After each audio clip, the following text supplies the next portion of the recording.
Hello students, how are you? I'm Krishna Nayak, your chemistry teacher, and we are talking about the periodic property, right? In the previous lecture, we talk about the atomic radius, right?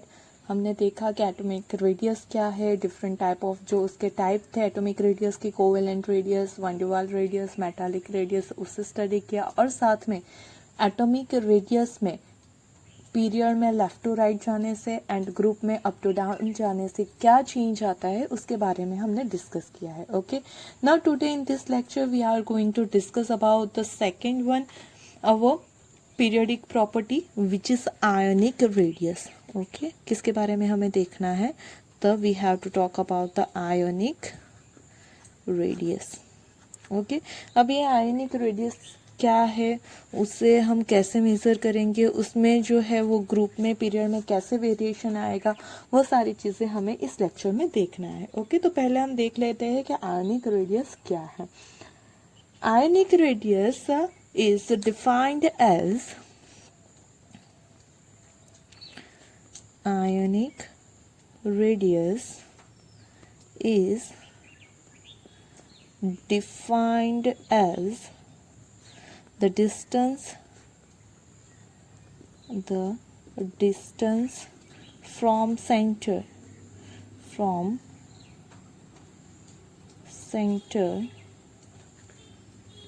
of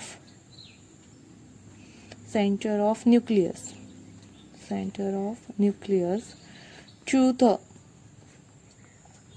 outermost cell of an ion, right? or effective distance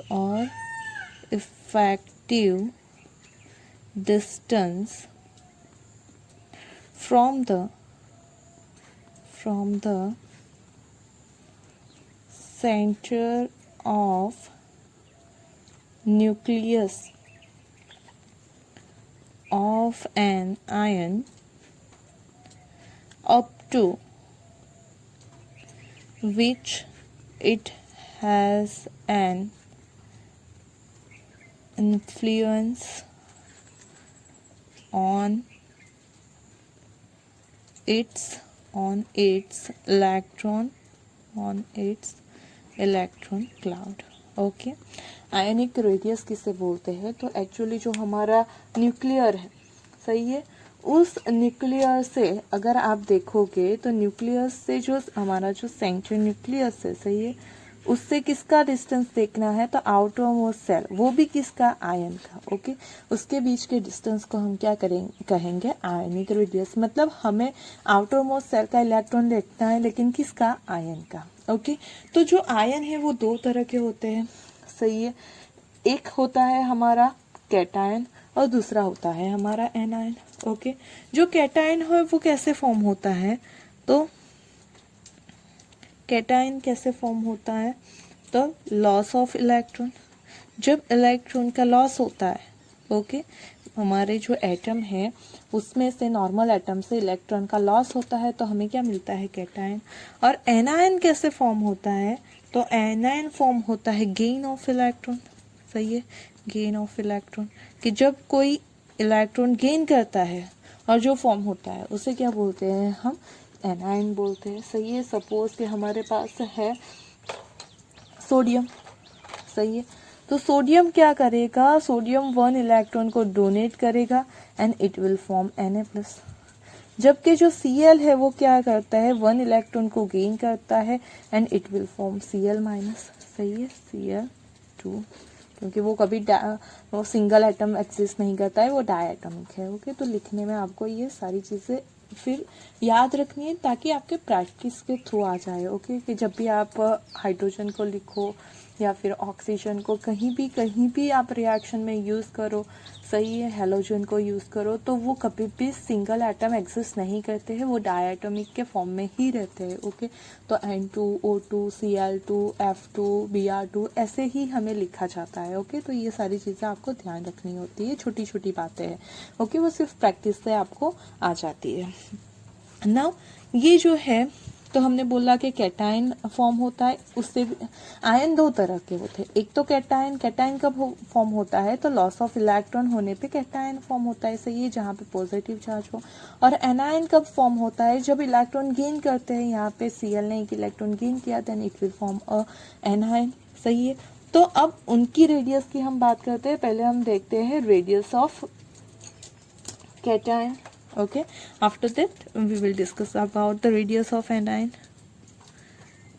Radius of the cation. Okay, चलो किसे कहेंगे, a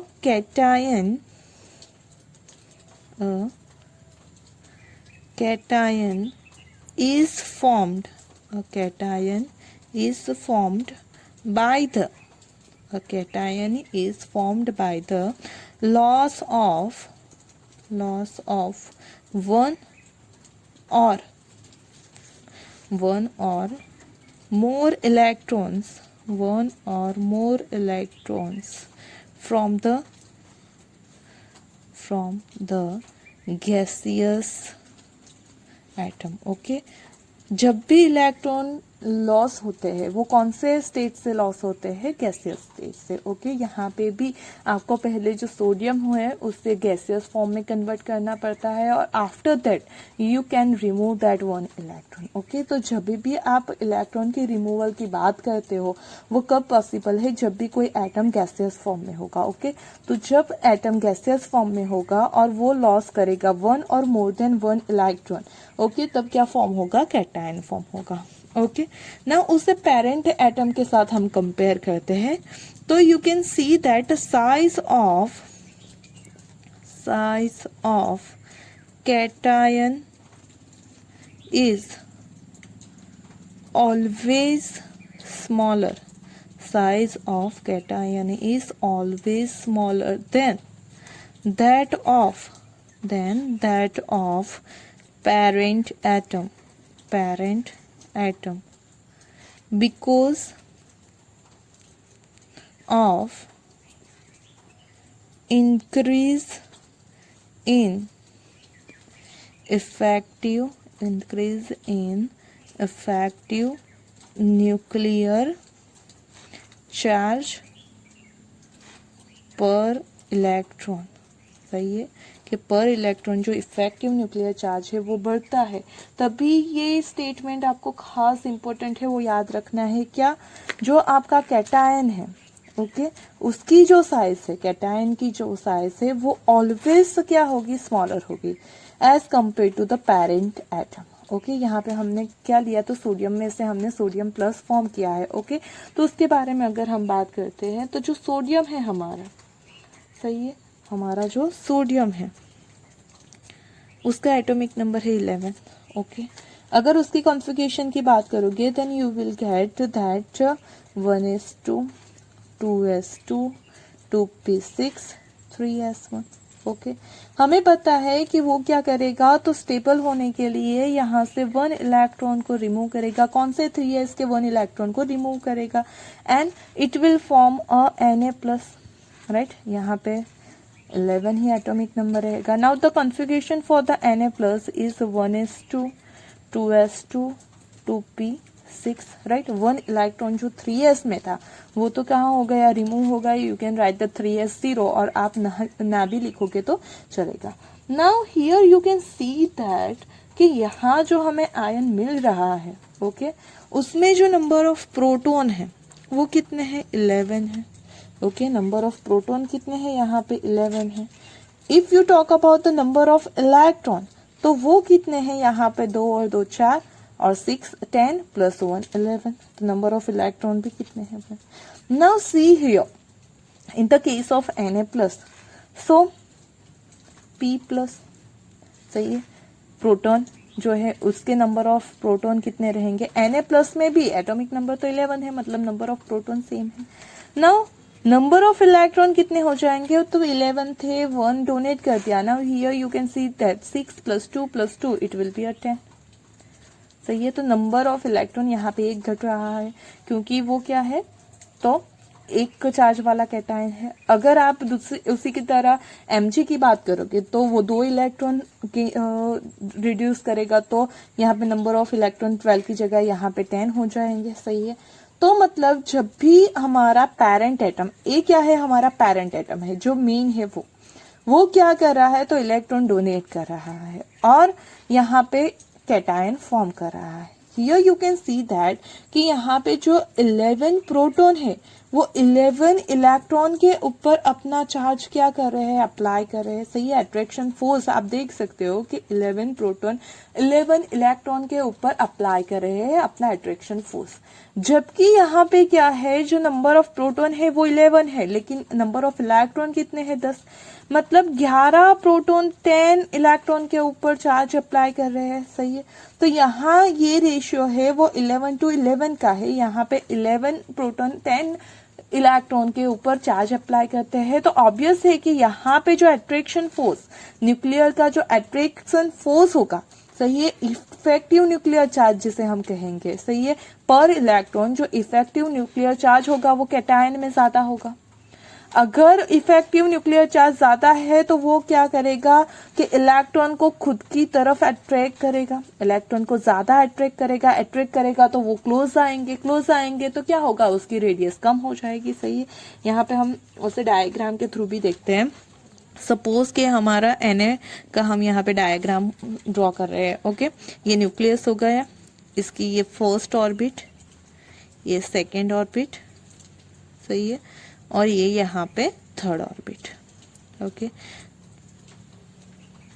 तो first thing ये होती है cation में कि यहाँ पे जो न्यूक्लियस है वहां पे नंबर ऑफ चार्ज जो है वो 11 है।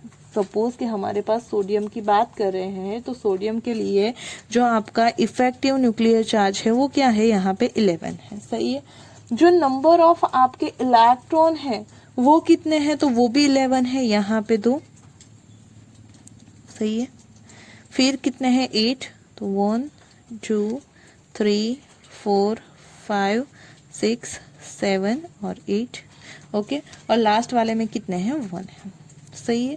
तो ये 11 प्रोटॉन 11 इलेक्ट्रॉन के ऊपर चार्ज अप्लाई कर रहे हैं, तो जो चार्ज मिलेगा हमें, ओके, ये 11 प्रोटॉन जब 11 इलेक्ट्रॉन के ऊपर, ये हमारा न्यूक्लियस, और ये हो गया आपका डिफरेंट ऑर्बिट।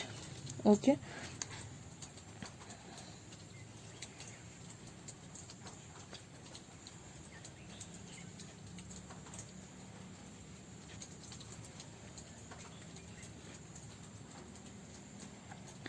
तो जो चार्ज अप्लाई हो रहा है वो 11 प्रोटॉन का 11 इलेक्ट्रॉन के ऊपर है। सही, मतलब इंडिविजुअल एक के लिए एक प्रोटॉन एक इलेक्ट्रॉन पे चार्ज अप्लाई करता है, ऐसा नहीं होता है। सारे प्रोटॉन सारे इलेक्ट्रॉन के ऊपर चार्ज अप्लाई करते हैं, लेकिन हम ये कह सकते हैं कि जो हमारा प्रोटॉन है और इलेक्ट्रॉन के जो नंबर ऑफ इलेक्ट्रॉन प्रोटॉन है सेम है। सही है। जबकि यहाँ पे क्या हो रहा है, जो न्यूक्लियस है हमारा, सही है, जो न्यूक्लियस है हमारा उसके ऊपर जो चार्ज है वो कितना है, नंबर ऑफ जो प्रोटॉन है वो कितने हैं, 11 है। सही है। लेकिन यहाँ पे जो नंबर ऑफ आपके इलेक्ट्रॉन है वो कितने हो रहे हैं, 10। साथ में आप देखोगे तो यहाँ पे लास्ट इलेक्ट्रॉन था 3s में, यहाँ पे लास्ट इलेक्ट्रॉन हो रहा है 2s में। ओके, तो यहाँ पे एक सेल भी डिक्रीज होगी। जब भी कैटायन फॉर्म होगा तो एक सेल क्या होगी, डिक्रीज होगी, और साथ में जो नंबर ऑफ इलेक्ट्रॉन है वो भी क्या होते हैं, डिक्रीज होते हैं। यहाँ पे 2 थे और यहाँ पे 10, 1 2 3 4 5 6 7 और 8। सही है। तो टोटल नंबर ऑफ इलेक्ट्रॉन 10 हो गए।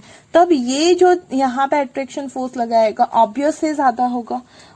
अगर वो अट्रैक्शन फोर्स ज्यादा लगा रहा है तो हम ये कह सकते हैं कि ये जो सारे इलेक्ट्रॉन है वो सेंटर की तरफ क्या होंगे, अट्रैक्ट होंगे। ये सारे इलेक्ट्रॉन सेंटर की तरफ अट्रैक्ट होंगे, और अट्रैक्ट होने पर उसकी साइज क्या होता है, अट्रैक्ट होने पर वो कॉन्ट्रैक्ट होता है। ओके, कोई बीच में से अट्रैक्शन फोर्स लगाए तो वो कॉन्ट्रैक्ट हो जाएगा। तो उसी वजह से यहाँ पे अगर आप उसके साइज की बात करोगे then you will get that कि जो Na है, सही है, जो हमारा Na है उसका रेडियस ज्यादा होगा एज कंपेयर टू Na+। क्यों बात आई समझ में, यहाँ पे 11 प्रोटॉन 11 के ऊपर चार्ज लगा रहे हैं, जबकि यहाँ पे 11 10 के ऊपर लगा रहा है तो इफेक्टिव न्यूक्लियर चार्ज ज्यादा होगा, इफेक्टिव न्यूक्लियर चार्ज क्या होगा, ज्यादा होगा, और इफेक्टिव न्यूक्लियर चार्ज ज्यादा होने की वजह से ये रेडियस कॉन्ट्रैक्ट होगी, सही है। तभी जो कैटायन है उसका रेडियस ऑलवेज पेरेंट एटम से क्या होगा, कम होगा। Okay, size of cation is always smaller than the parent atom. आई बात समझ में? ओके, और साथ में यू कैन सी दैट जो नंबर ऑफ सेल है वो भी डिक्रीज होता है, मतलब साइज स्मॉल हो गई, साइज स्मॉल हो गई तो रेडियस स्मॉल आएगी। ओके, तो ये हो गई आपके कैटायन की बात। Now talk about the anion. Okay, तो radius of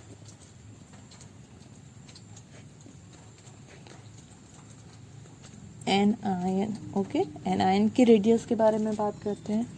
now anion is an ion is formed by the gain of one or more electrons,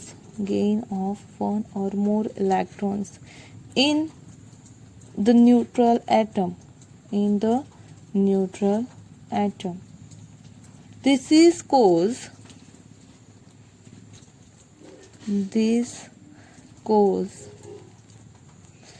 an increase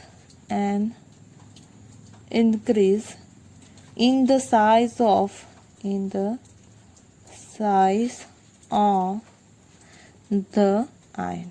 okay, चलो, एनायन कम फॉर्म होता है जब इलेक्ट्रॉन को वो क्या करता है, गेन करता है। जब भी हमारा जो एटम है, सही है, न्यूट्रल एटम इलेक्ट्रॉन गेन करेगा then it will form a anion. Okay, ना एनायन की जो साइज है वो क्या होती है, इंक्रीज होती है। The size of anion is increase then that of the parent atom. Okay, क्यों इंक्रीज होती है उसके बारे में बात कर लेते हैं।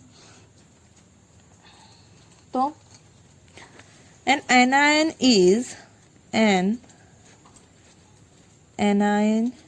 is always larger. Anion is always larger in size than its parent atom because the effective nuclear charge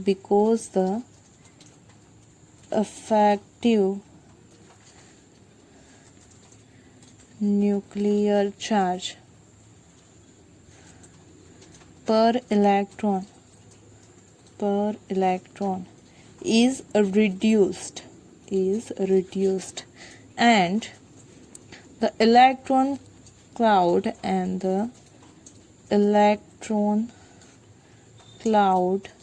is held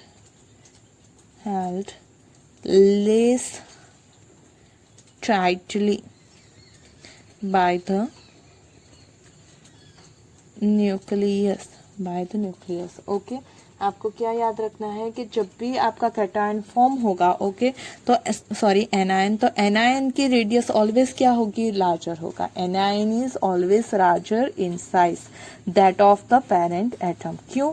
because reduce in effective nuclear charge पर इलेक्ट्रॉन जो इफेक्टिव न्यूक्लियर चार्ज है वो क्या होगा, रिड्यूस होगा। उसी की वजह से जो एनायन है उसकी रेडियस क्या होगी, कम होगी। एक एग्जांपल के थ्रू हम देख लेते हैं कैसे ऐसा हो रहा है। Okay, now take a example of Cl, और you can write example of fluorine. Okay, any of them you can write. Now we know that the atomic number of chlorine is 17. So electronic configuration for chlorine is 1s2, 2s2, 2p6, 3s2, 3p5. Okay, 17 हो गए, 6 plus 2 8, 8 plus 2 10, 10 plus 2 12, 12 plus 5 17. Now उसे जो उसकी configuration stable करनी हो, octet complete करना हो, then it will gain of one electron, right? And due to there is the gain of one electron, there is a formation of anion Cl minus. The electronic configuration for the Cl minus will be 1s2, 2s2, 2p6, 3s2. Now here you will get 3p6. Okay, So we can say that here the number of proton in the chlorine is 17 and the number of electron is also 17 for a parent atom. But in the case of Cl minus, number of proton is remain same 17. But chlorine is gaining one electron, so we can write that the number of electron, यहाँ पे 17 थे, one electron gain किया, so number of electron will be 18. Right? Now here you can see that कि यहाँ पे 17 proton 17 electron पे जो charge apply करेंगे, अट्रैक्शन फोर्स अप्लाई करेंगे, उससे कम होगा यहाँ 17 का 18 पे. सही है कि अगर नंबर ऑफ हमारे इलेक्ट्रॉन ज़्यादा है तो ये 17 पर इलेक्ट्रॉन जो चार्ज अप्लाई करेगा, सही है, वो क्या होगा, कम होगा. और अगर वो चार्ज कम होगा तो वी कैन सी दैट कि उसका चार्ज क्या हो रहा है, रिड्यूस हो रहा है. रिड्यूस हो रहा है मतलब इलेक्ट्रॉन अपनी मर्जी से कहीं भी जा सकते हैं, थोड़ा सा दूर भी जा सकते हैं. ओके, तो उसी वजह से उसकी साइज क्या हो जाएगी, लार्जर हो जाएगी. ओके, उसकी वजह से उसकी साइज क्या हो जाएगी, लार्जर हो जाएगी. जैसे कि यहाँ पे हमारे पास 17 प्रोटॉन है न्यूक्लियस में, यहाँ भी 17 प्रोटॉन है न्यूक्लियस में. ओके, नाउ हमारे पास यहाँ पे नंबर ऑफ शेल कितने हैं, तो 3 है. Okay, this is our first cell, second and third. सही है. Now here you can see that that one is a first, second and third. सही है. Now you can see that here कि यहाँ पे पहले में 2 है इलेक्ट्रॉन, तो ये 2 इलेक्ट्रॉन. आफ्टर दैट 8 है, 1 2 3 4 5 6 7 and 8. After that there is a 7, तो 1 2 3 4 5 6 एंड ये 7 हो गए. Okay, 7 electron. तो यहाँ पे 17 प्रोटॉन का 17 इलेक्ट्रॉन के ऊपर चार्ज अप्लाई हो रहा है. मतलब हर एक इलेक्ट्रॉन है उसके ऊपर जो चार्ज है वो कितना है, तो बैलेंस है. यहाँ पे आप देखोगे तो यहाँ पे पहले में तो 2 है. After that there is 8 electron, 3 4 5 6 7 and 8. Again वो कितने हो रहे हैं, 2 + 6 8, 1 2 3 4 5 6 7 and 8. Now you can see that यहाँ पे नंबर ऑफ इलेक्ट्रॉन कितने हैं, 18. देखो नंबर ऑफ सेल सेम है, यहाँ पे भी नंबर ऑफ सेल 3 है, यहाँ पे भी नंबर ऑफ सेल्स 3 है. मतलब यहाँ पे जो नंबर ऑफ इलेक्ट्रॉन है इंक्रीज हो रहे हैं. पहले 17 का 17 के ऊपर जो फोर्स था वो सपोज के वो जितना भी होगा उससे कम ही होगा जब नंबर ऑफ इलेक्ट्रॉन बढ़ेंगे, क्योंकि जो उसे कंट्रोल करने वाला है वो कम है, जो उसके नंबर है कंट्रोल करने वाले के वो क्या है, कम है as compare to the electron. तो जो पर इलेक्ट्रॉन चार्ज डिस्ट्रीब्यूट होगा इसका वो क्या होगा, कम होगा. और अगर चार्ज कम होगा तो इजीली भी कहीं भी आ जा सकता है. ओके, वो इजीली एकदम अपने अकॉर्डिंग कहीं भी बैठ सकता है. ओके, तो उस वजह से यहाँ से अट्रैक्शन फोर्स कम होने की वजह से वो क्या जाएंगे, तो अपनी ऑर्बिट से थोड़ा थोड़ा दूर जाएंगे. इतना ज्यादा अट्रैक्शन फोर्स नहीं लगेगा क्योंकि जो नंबर ऑफ हमारे यहाँ पे इलेक्ट्रॉन है वो ज्यादा है as compare to nuclear charge, और उसी वजह से ये जो ऑर्बिट है वो क्या होगी, बड़ी होगी. सो ऑलवेज देयर इज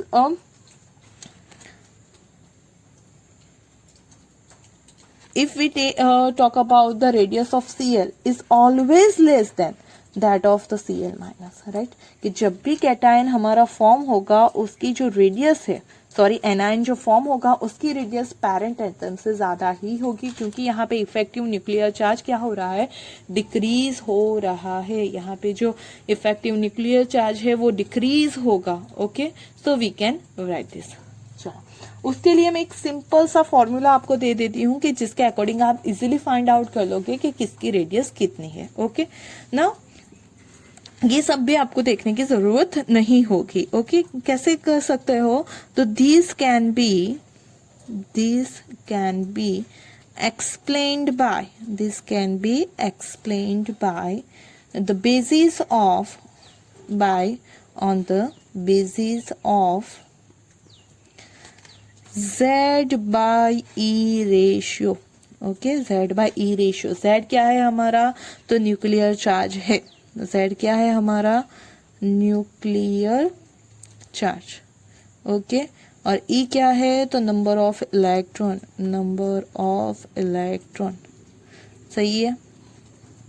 चलो, तो ये किससे डिफाइन होगा? तो अगर आप Z और E का रेशियो लेना पड़ेगा। ओके, उसमें से आपको क्या देखना है? Z और E का रेशियो लेके when the ratio, when Z by E ratio increase, when Z by E ratio increases, the size decreases, right? And when Z by E ratio decreases, right, the size increases, सही है। मतलब ये दोनों एक दूसरे के inversely proportion में है। वी कैन सी दैट कि अगर यहाँ पे Z बाई ई रेशियो के ऊपर डिपेंड करता है, आप वहां से इजीली कैलकुलेट कर सकते हो। Z बाई ई रेशियो क्या है? तो number of charge divided by number of electron.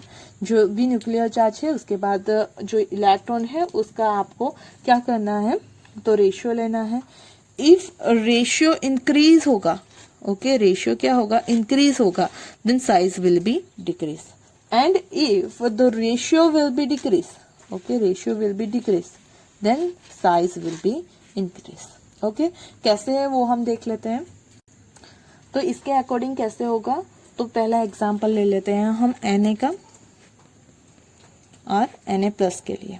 Okay, चलो, यहाँ पे Na और Na प्लस का हम पहले क्या देखेंगे? रेशियो लेंगे। Now here you can see that कि जो Na है, ओके, उसके पास जो नंबर ऑफ प्रोटॉन है उसके लिए आपको क्या करना है? Z बाई ई का रेशियो लेना है। तो सोडियम के पास जो नंबर ऑफ प्रोटॉन है, न्यूक्लियर चार्ज है, वो 11 है और इलेक्ट्रॉन भी क्या है? 11 है। तो यहाँ पे वो क्या आ गया? 1। Okay, now in the Na plus Z by E ratio क्या हो जाएगा?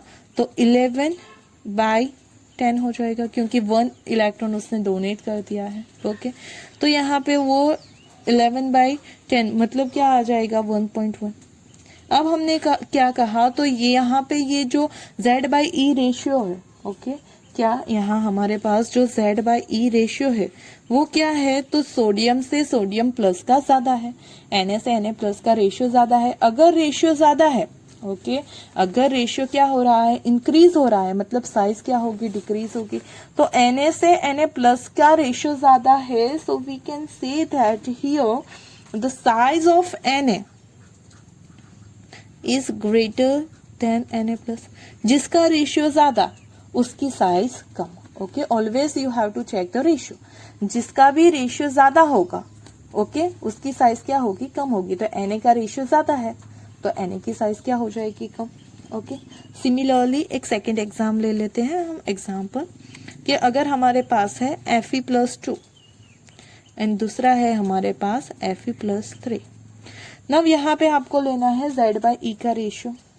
ओके, नाउ Fe जो है उसका जो है एटॉमिक नंबर क्या होता है? तो 26। सही है। तो 26 यहाँ पे इफेक्टिव न्यूक्लियर चार्ज प्लस 2, मतलब 2 इलेक्ट्रॉन उसने डोनेट किए हैं, तो यू विल गेट ये here 24। Okay, now 26 by 24, so you will get 1.08। For Fe+3 effective nuclear charge तो उतना ही रहेगा, +3 मतलब 3 इलेक्ट्रॉन डोनेट कर दिए, तो यहाँ पे नंबर ऑफ इलेक्ट्रॉन हो जाएंगे 23। तो 26 by 23, so you will gate 1.13, right. तो यहाँ पे अगर आप Z बाई ई का रेशियो काउंट करते हो Fe+2 Fe+3 के लिए, then you will get that कि जो Fe+2 का रेशियो है Z बाई ई का, उससे ज्यादा Fe+3 का है। और अगर रेशियो ज्यादा है, इट मीन्स कि उसकी रेडियस क्या होगी? कम। So we can write that Fe+2 radius is greater than that of the radius for the Fe+3। यहाँ पे रेशियो ज्यादा तो रेडियस कम हो जाएगी। ओके, तो Fe+3 की रेडियस कम होगी एज कम्पेयर टू Fe+3। सही है। एक और एग्जांपल ले लेते हैं। सपोज के F की बात करें, फ्लोरीन की, fluorine and fluorine -1। Okay, now here जो अगर आप Z/E का रेशियो लोगे तो Z/E रेशियो, फ्लोरीन का इफेक्टिव न्यूक्लियर चार्ज होता है 9, उसके पास नंबर ऑफ इलेक्ट्रॉन भी कितने होंगे 9, so it will be 9। Now here आपका जो है इफेक्टिव न्यूक्लियर चार्ज तो 9 ही रहेगा, लेकिन F-1 है, 1 इलेक्ट्रॉन उसने गेन किया, so you will get here 10, right. तो यहाँ पे 9/10, सो हो जाएगा 0.9। Now here you can clearly see that के F की जो Z/E रेशियो है, F के लिए जो Z/E रेशियो है वो ज्यादा है as compare to the F-, और F- के उसका रेशियो ज्यादा है, मतलब जो F है जिसका रेशियो ज्यादा उसकी रेडियस कम, तो यहाँ पे F की रेडियस कम होगी as compare to F-, right. So ये जो आपका आया है उसके ऊपर से 2 कंक्लूजन निकलते हैं। ओके, तो first conclusion is that always जो पेरेंट एटम है, पेरेंट एटम, और आप बात करो कैटायन की, ओके, और दूसरा है आपके पास parent atom and anion, parent atom और एनायन। ओके, तो जो पेरेंट एटम है उसके लिए जो आपकी रेडियस है, you can see that always parent atom की रेडियस क्या होगी, ज्यादा होती एज कम्पेयर टू कैटायन। तो यहाँ पेरेंट एटम की रेडियस क्या होती है, कैटायन से ज्यादा होती है, और पेरेंट एटम है उसकी जो रेडियस है वो एनायन से ऑलवेज कम होती है। क्यों? क्योंकि यहाँ पे इफेक्टिव न्यूक्लियर चार्ज क्या हो रहा है, तो इंक्रीज होगा। सही है। इसका रीजन क्या है, तो effective nuclear charge increase in cation, effective nuclear charge increase in cation, so radius will decrease,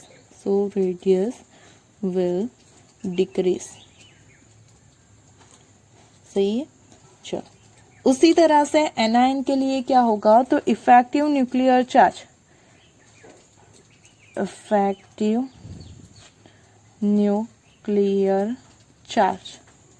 क्या होगा, तो डिक्रीज होगा।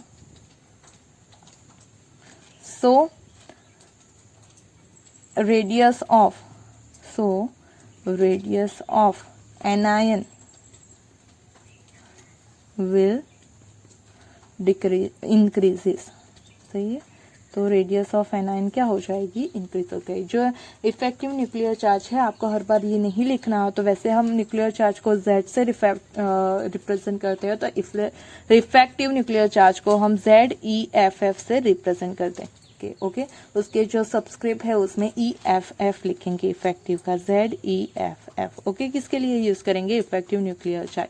तो इफेक्टिव न्यूक्लियर चार्ज इंक्रीज होगा तो रेडियस डिक्रीज होगी, इफेक्टिव न्यूक्लियर चार्ज डिक्रीज होगा तो रेडियस इंक्रीज होगी। Okay, so finally we can say that the radius of anion और cation, right, radius is inversely proportional to its effective nuclear charge। जो radius है उसके effective nuclear charge के क्या है, तो इनवर्सली प्रोपोर्शन में है। Okay, do you get it. तो ये आपका एक हो गया इफेक्टिव न्यूक्लियर चार्ज। अब हमें बात करनी है कि जो ये हमारे इफेक्टिव न्यूक्लियर चार्ज है, ओके, उसमें ग्रुप और पीरियड में कैसे वेरिएशन आता है। ओके, तो यहाँ पे हम देखेंगे variation of ionic radii in a group. Okay, कि ग्रुप में टॉप टू बॉटम जाने में या अप टू डाउन जाने में क्या वेरिएशन आएगा उसके बारे में हम बात कर लेते हैं। Okay, the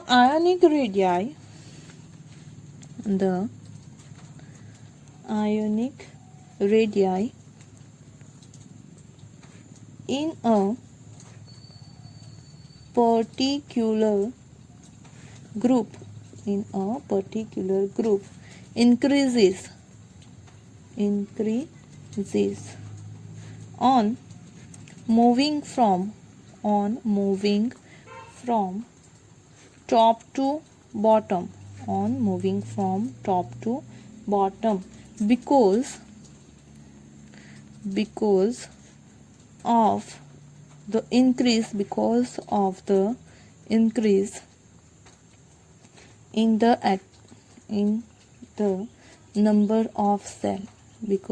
increase in the number of cell, okay कि अगर आप टॉप टू बॉटम जाते हो, okay, if you move from top to bottom then ionic radius will be increase. क्यों? क्योंकि जो नंबर ऑफ सेल है वो क्या हो रहा है, इंक्रीज हो रहा है। कैसे, वो बात कर लेते हैं। एक हम पीरियड ले लेते हैं, सपोज कि हम 17th पीरियड की बात करें, okay. For the 17th period जो आपका पहला एलिमेंट है वो फ्लोरीन है, ओके। उसके लिए हम आयनिक रेडियस की बात करें तो F माइनस के रेडियस की बात करेंगे। उसके नीचे जो आता है वो क्लोरीन आता है तो Cl माइनस की बात करेंगे, ओके। ये इन दोनों की हम बात करते हैं। Now here you can see that कि यहाँ पे जो फ्लोरीन है उसकी जो एटॉमिक नंबर है 9 है, F माइनस है तो उसकी इलेक्ट्रॉनिक कॉन्फ़िगरेशन हो जाएगी 1s2 2s2 2p6, okay. 6 and 2 8 8 + 2 9, सही है। ऐसे फ्लोरीन की होती है 1s2 2s2 2p5, -1 है तो यहाँ पे 1 इलेक्ट्रॉन हमने p में ऐड कर दिया है। फॉर द क्लोरीन उसकी इलेक्ट्रॉनिक कॉन्फ़िगरेशन हो जाएगी 1s2 2s2 2p6 3s2 and 3p6। क्यों? उसका एटॉमिक नंबर है 17 और +1 इलेक्ट्रॉन तो 18। 6 + 2 8 8 + 6 आपका हो जाएगा 14 14 + 2 16 16 + 2 18, ओके। तो इसकी इलेक्ट्रॉनिक कॉन्फ़िगरेशन हो गई। Now here you can see that जो नंबर ऑफ सेल है वो फ्लोरीन के लिए कौन सा है, 2 है। यहाँ पे नंबर ऑफ सेल है वो क्लोरीन के लिए कौन सा है, 3 है। मतलब अगर नंबर ऑफ सेल इंक्रीज होगा तो जो रेडियस है वो भी क्या हो जाएगी, इंक्रीज हो जाएगी, सही है। नंबर ऑफ सेल इंक्रीज होने पे रेडियस क्या होती है, इंक्रीज होती है। जैसे कि यहाँ पे हमने जो लिया है वो न्यूक्लियस है, उसके बाद कितने हैं हमारे पास, तो 2 सेल है, सही है।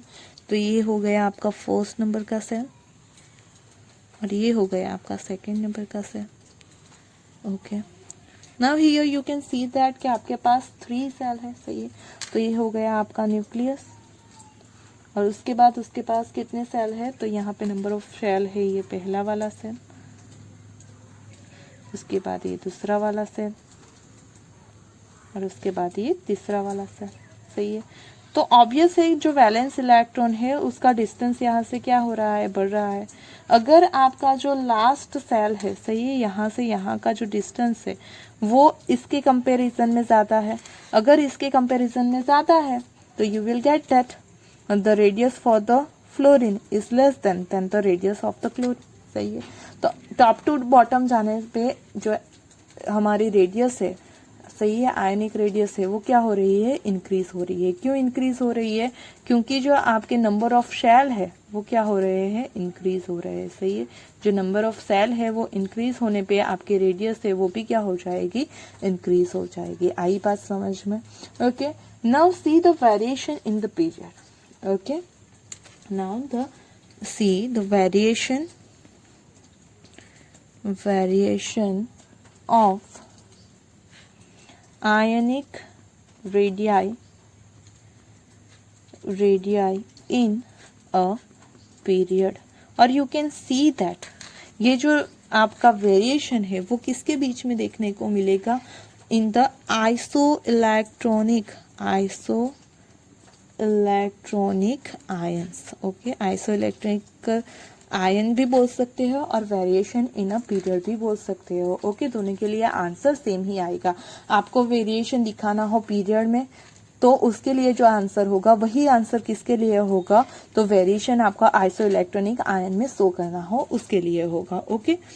कैसे होगा उसके बारे में देखते हैं हम। तो पहले हम देख लेते हैं फिर से एक बार कि आइसो इलेक्ट्रॉनिक आयंस किसे बोलते हैं। तो ions of different element, ions of different elements having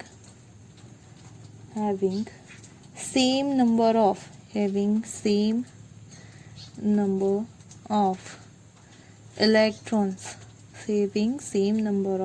electrons, are known as isoelectronic ions। Okay, कि अगर कोई एलिमेंट डिफरेंट एलिमेंट में नंबर ऑफ इलेक्ट्रॉन सेम है तो वो they are known as this elements are known as iso electronic ion. सही है, iso electronic का मतलब है जो इलेक्ट्रॉन है वो सेम होते हैं डिफरेंट एलिमेंट में। ओके, उसमें क्या वेरिएशन आएगा उसकी बात करते हैं। तो यहाँ पे ionic radii of isoelectronic ions decrease with increase of nuclear charge। सही है कि न्यूक्लियर चार्ज इंक्रीज होने से जो आइसो इलेक्ट्रॉनिक आयन है उसकी रेडियस क्या होगी, डिक्रीज होगी। ये हर चीज के लिए कॉमन ही रहेगा जो हमने वहां पे कंक्लूड किया था। क्या कंक्लूड किया था? Ionic radius is always inversely proportional to the Z effect. Okay, कि जो इफेक्टिव हमारा न्यूक्लियर चार्ज है उसके इनवर्सली प्रोपोर्शन में होगा रेडियस। मतलब कि अगर इफेक्टिव न्यूक्लियर चार्ज इंक्रीज होगा तो जो रेडियस है वो क्या हो जाएगी, डिक्रीज हो जाएगी। सही है, जो आपकी रेडियस है वो कब डिक्रीज होगी, if increase in the nuclear charge then radius will be decreases. Okay, ionic radius क्या हो जाएगी, डिक्रीज होगी। कब? जब इंक्रीज होगा न्यूक्लियर चार्ज। कैसे होगा उसके बारे में हम देख लेते हैं। नाउ हियर तो हम जो हमने Z/E का रेशियो लिया था उसके अकॉर्डिंग हम यहाँ पे बात करके देखते हैं। तो यहाँ पे हम कुछ एटम्स ले लेते हैं। ओके, एटम और आयन, एटम और आयन। ओके, उसके साथ हम ले लेंगे उसका atomic number Z, atomic number जो कि Z। Okay, and number of electron, okay, यहाँ पे हमारे पास Z/E का यहाँ पे लास्ट में लिख लेते हैं हम। ओके, एटम इतना तो पहले लिख लेते हैं, उसके बाद हम बाकी की बात करते हैं। सपोज कि हमारे पास कोई है O-2। सही है, उसके पास उसका एटॉमिक नंबर है 8।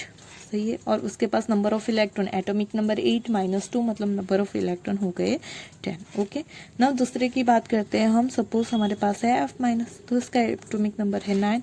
उसके बाद हम उसके जो इलेक्ट्रॉन की बात करते हैं तो 9 में एक इलेक्ट्रॉन गेन किया तो हो गए नंबर ऑफ इलेक्ट्रॉन 10।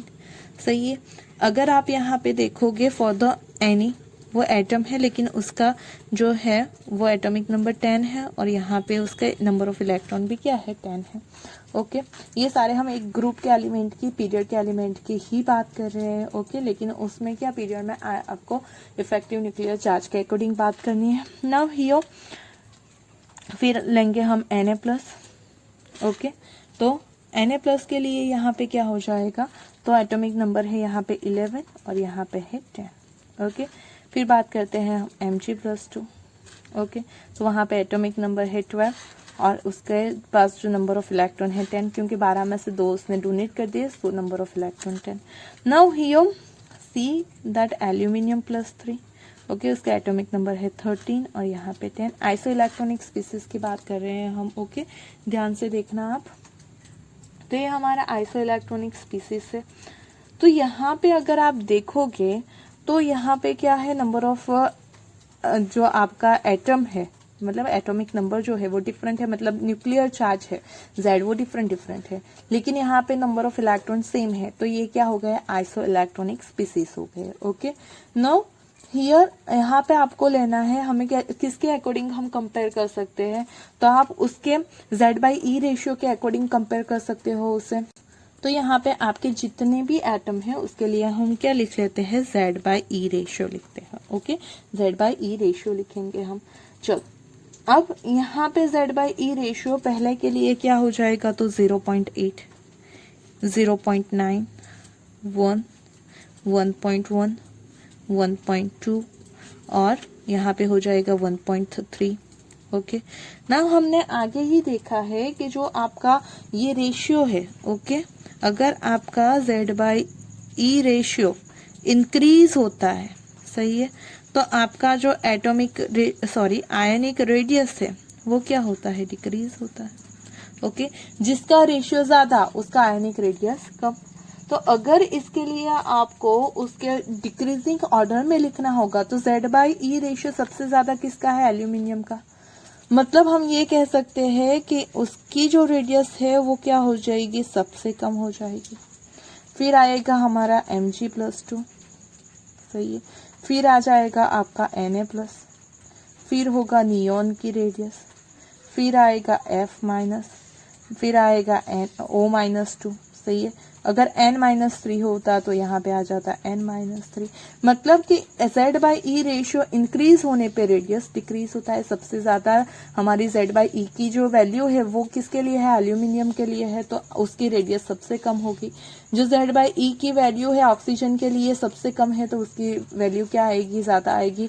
अगर नाइट्रोजन नहीं लिखा है, हम रह गया है, अगर नाइट्रोजन लिखते तो उसका 7/10 0.7 आता, तो उसकी रेडियस सबसे, मतलब आइसो इलेक्ट्रॉनिक अगर आपके पास स्पीसीज है तो आपका जो न्यूक्लियर चार्ज है वो इंक्रीज होने पे रेडियाई है वो डिक्रीज होगी। You have to just find out the Z/E ratio. Okay, कभी भी आपको कंपैरिजन करनी है तो आपको क्या करना है, Z/E रेशियो काउंट कर लो, उसके अकॉर्डिंग आप इजीली ये कर सकते हो। ओके, तो here you can right like this, the radius for the isoelectronic species. Okay, hope you understand about the ionic species. Okay, उनकी जो रेडियस है वो कैसे फाइंड आउट की जा सकती है और उसे कंपेयर कैसे किया जा सकता है। अप टू डाउन जाओगे देन वो इंक्रीज होगी। पीरियड में हम अगर आयन फॉर्म कर रहे हैं देन पीरियड में है वो लेफ्ट टू राइट जाने की ज़रूरत नहीं है एक्चुअली। क्योंकि वहां पे जब भी आप पीरियड में आयंस की बात करोगे then always you will get the iso electronic ions. सही है, एक पीरियड में आपको जो भी सारे एलिमेंट है उसके आइसो इलेक्ट्रॉनिक स्पीसीज ही मिलेंगे और फिर उसके रेडियस को आपको कंपेयर करना है। Okay, by this ratio you can compare that easily और you can directly write that okay nuclear charge increase होगा तो उसका जो रेडियस है वो कम होगा। ऑलवेज जो कैटायन है उसका रेडियस कम होगा एज कम्पेयर टू एनायन। सही है, पहले पेरेंट आइटम के से ये उसके जो कैटायन का रेडियस कम होगा और एनायन का रेडियस ज्यादा होगा। ओके, तो ये सारी हो गई आपके आयनिक रेडियस के बारे में बात। ओके, अगर आपको ये वीडियो पसंद आया है और आपको लगा है कि ये यूजफुल है आपके लिए तो please don't forget to like the video and don't forget to also subscribe my channel. Okay, and if you having some query then drop the message in a comment box. Okay, thank you for watching this video.